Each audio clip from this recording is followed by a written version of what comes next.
الحمد لله رب العالمين، والصلاة والسلام على سيد الأنبياء والمرسلين نبينا محمد وعلى آله وأصحابه أجمعين. أما بعد، فأعوذ بالله من الشيطان الرجيم. بسم الله الرحمن الرحيم.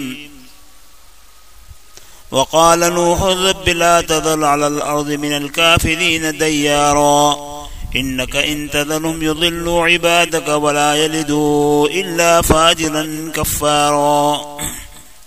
صدق اللہ مولانا العظیم. حضرت نوح علیہ السلام کے متعلق بات چل رہی ہے. یہ میں نے پچھلی جمعہ کو بتایا تھا کہ جب حضرت نوح علیہ السلام کو اللہ نے نبی بنا کر بھیجا، اس وقت جو ہے ساری انسانیت کفر اور شرک اور بت پرستی کے اندر مبتلا ہو چکی تھی. ماحول اور معاشرہ بالکل کفر اور شرک سے گندا ہو چکا تھا، اور کوئی خدا کو یاد کرنے والا نہیں تھا. اللہ نے مال و دولت خوب دی تھی نوح علیہ السلام کی قوم کو، لیکن ان کی مالداری کی رعونت میں وہ اپنے مال اور اپنے طاقت کے اوپر فخر کرنے والے تھے. اللہ کے اوپر ان کی نظر نہیں تھی. چنانچہ اللہ تبارک و تعالیٰ کا ہمیشہ یہ دستور رہا ہے کہ جب کبھی بھی دنیا میں بگاڑ ہوتا تھا تو اللہ تعالیٰ ایک دم پکڑ نہیں کرتے تھے، بلکہ ان کو مہلت دیتے تھے. اسی مہلت میں سے ایک بات یہ بھی تھی کہ اللہ اپنے مقبول بندوں کو یعنی نبیوں کو بھیجتے تھے جو ان کو سمجھاتے تھے اور سمجھا کر ان کو صحیح راہ پر لانے کی کوشش کرتے تھے.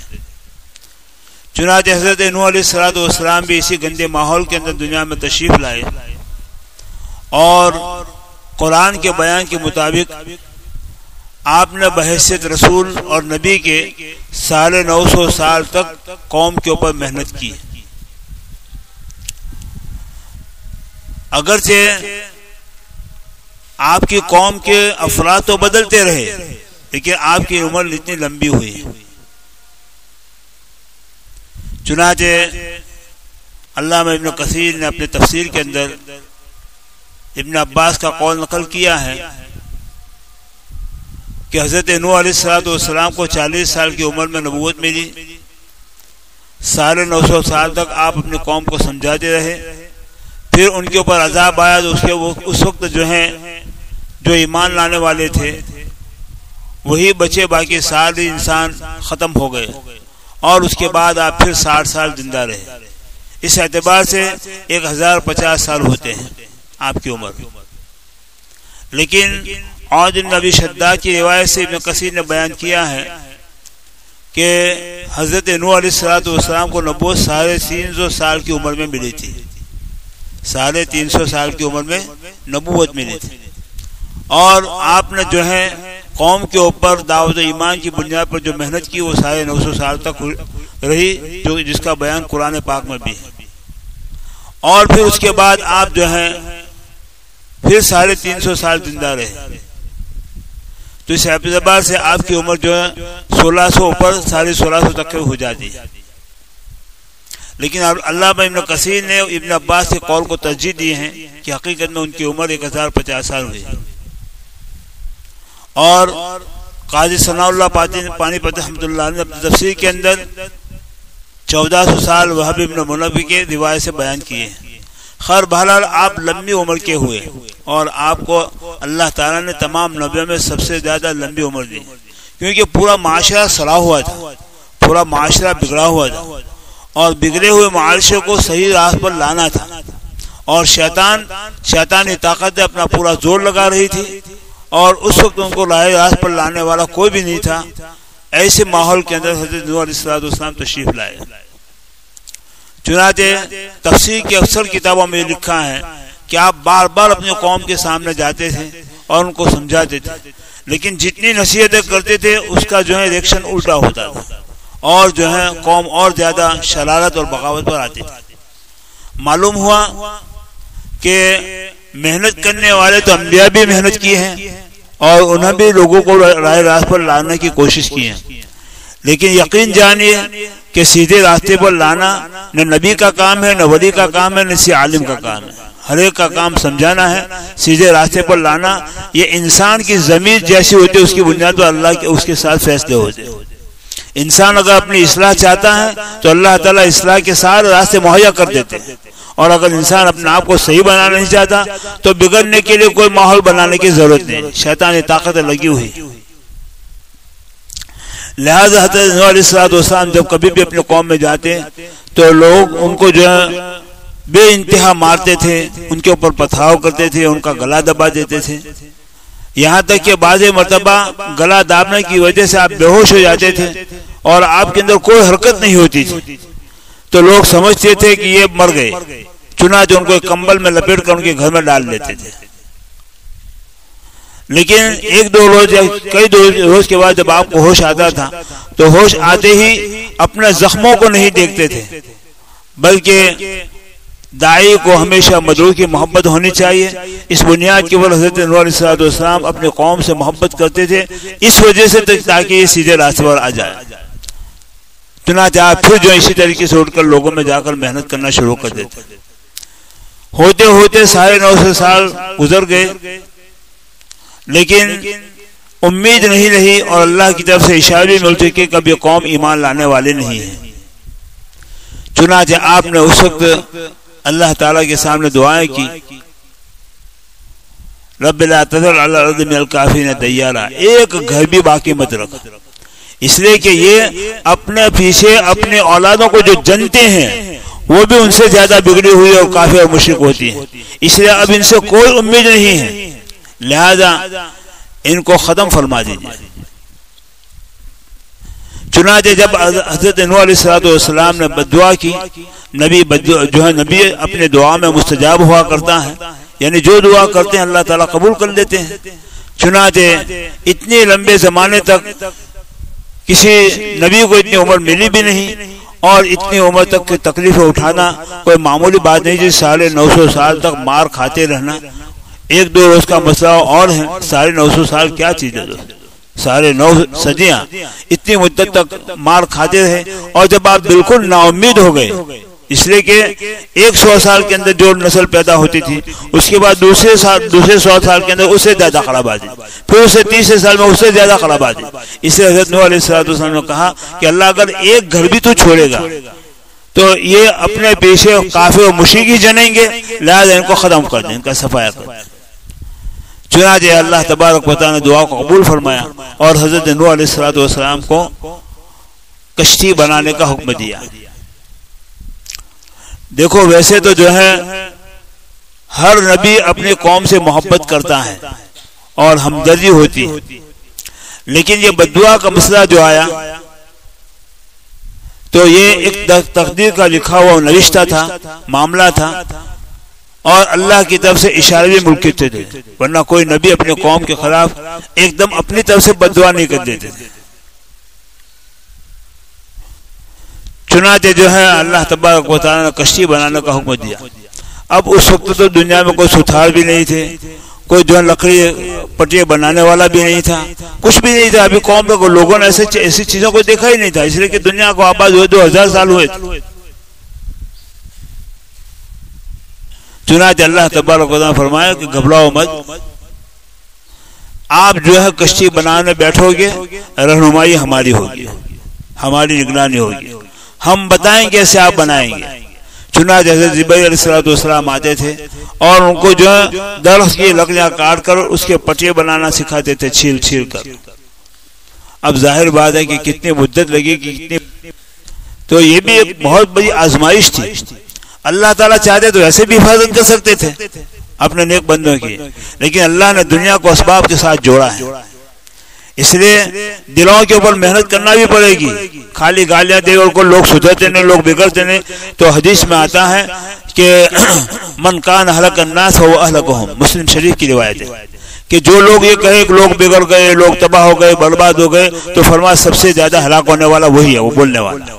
اس لیے کہ اس کے اشارے لوگوں کی طرف ہوتے ہیں، اپنی طرف کوئی نہیں کرتا ہے.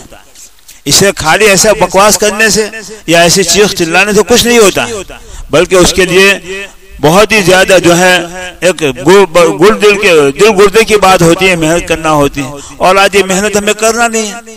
معاشرے کے اندر بگاڑ بہت ہو چکا ہے، لیکن ہر ایک کہتے ہیں کہ لوگ اتنے بڑھ گئے، یہ ہو رہا ہے، وہ ہو رہا ہے، فلاں برائیاں ہو رہی ہیں، ساری برائیاں گنا دیتے ہیں، لیکن اس کا حل کیا؟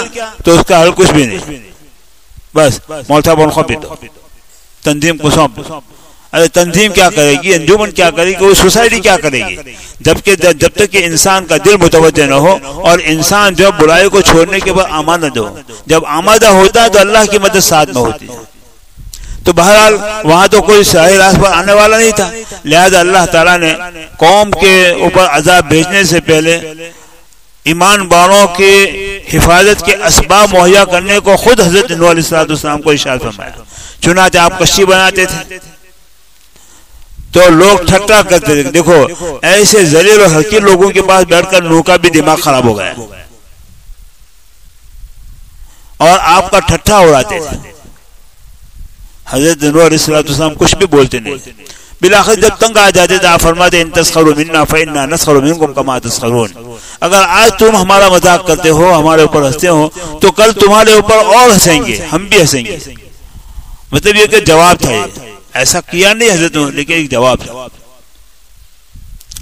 چنانچہ آپ جو ہے کئی مدت تک محنت کرتے تھے، بعضوں نے 100 سال لکھے، بعضوں نے 50 سال لکھے، بعضوں نے 40 دن، بہرحال ایک لمبی مدت کے اندر کشتی تیار کی، اور کتنی بڑی کشتی تیار کی۔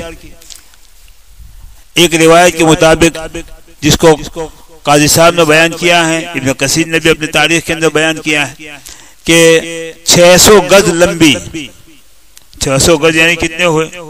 900 فٹ ہوئے، نہیں، ایک گز 1.5 فٹ کا، تو 600 گز لمبی اور 300 گز چوڑی۔ ایک روایت کے مطابق اس سے بھی کم ہے، ایک روایت میں اس سے بھی زیادہ ہے۔ بہرحال ایک بہت بڑی کشتی جو ہے تیار ہوئی۔ کتنی بڑی کشتی تیار کی؟ وہی تجری بہم فی موج کالجبال، قرآن پاک بھی اس کی بڑائی کو بیان کرتا ہے کہ پانی میں تیرتی تھی تو ایسا لگتا تھا ایک پہاڑ تیر رہا ہے، اتنی بڑی کشتی تیار کی۔ تو یہ اپنے نبی سے محنت کروا کے آنے والی نسلوں کو اللہ تبارک و تعالیٰ نے دعوت دی کہ جو ہے اگر تم اللہ کے عذاب سے، اللہ کی پکڑ سے بچنا چاہتے ہو تو نوح کی کشتی میں سوار ہو جاؤ، اور نوح کی کشتی کیا ہے؟ اعمال صالحہ کا اختیار کرنا اور برائیوں سے رکنا، یہ نوح کی کشتی ہے۔ چنانچہ جو ہے اللہ تبارک و تعالیٰ کی اس طرف سے عذاب کی دھمکی دی گئی قوم کو، لیکن قوم کیا کہتے کہ نوح تم کشتی بناتے ہو، یہاں تو کوئی پانی بھی نہیں ہے، قریب میں کوئی دریا بھی نہیں ہے، کوئی ندی بھی نہیں ہے، تو کہاں اس کو چلاؤ گے؟ کیا اس کو ریت میں چلاؤ گے؟ کیا اس کو اچھل کر چلو گے؟ ایسے ٹھٹا مذاق کرتے۔ لیکن جو ہے حضرت نوح علیہ السلام خاموشی کے ساتھ کیا کرتے تھے۔ یہ تعلیم تھی آنے والی نسلوں کو کہ جب بھی کوئی نیک کام کرو تو تم پر ہنسنے والے بھی آئیں گے، تمہارا ٹھٹا اور مذاق کرنے والے بھی آئیں گے، بلکہ زیادہ تر تنقید کرنے والے بھی آئیں گے۔ اچھائی اور خوبیاں بیان کرنے والے کم ہوتے ہیں، برائیاں کرنے والے، تنقیدیں کرنے والے زیادہ ہوتے ہیں۔ لہذا جیسے نوح علیہ السلام بناتے رہے اور گھبرائے نہیں، ایسے ہی کوئی بھی نیک کام لے کر اٹھو تو نوح علیہ السلام کی جیسی استقامت اور صبر و تحمل سے کام لو۔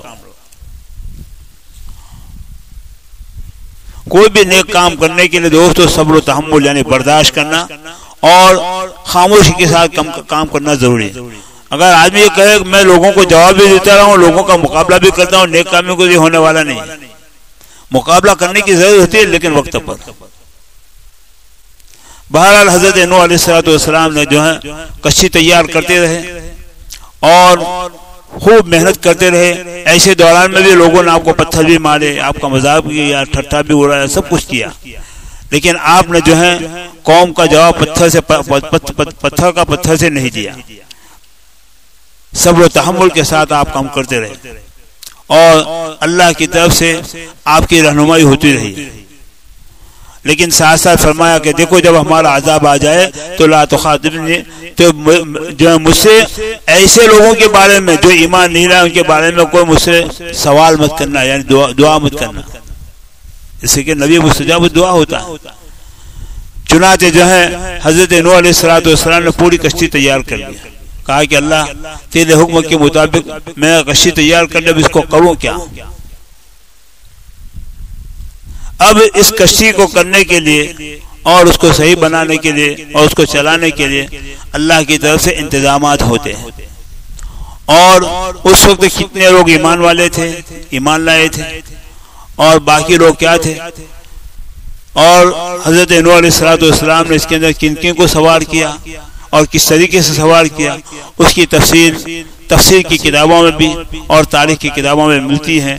انشاءاللہ اس کو آئندہ جمعہ میں آپ کے سامنے بیان کریں گے کہ جو ہے کس طریقے سے طوفان آیا، کس طریقے سے کشتی چلی، کتنے دن چلی، اور اس کے اندر کون سوار ہوئے، کیا ہوا، کون سے جانور ہوئے، اور اس کا انتظام اللہ نے کیا کیا. اس کی تفسیر انشاءاللہ آئندہ جمعہ میں آئے گی.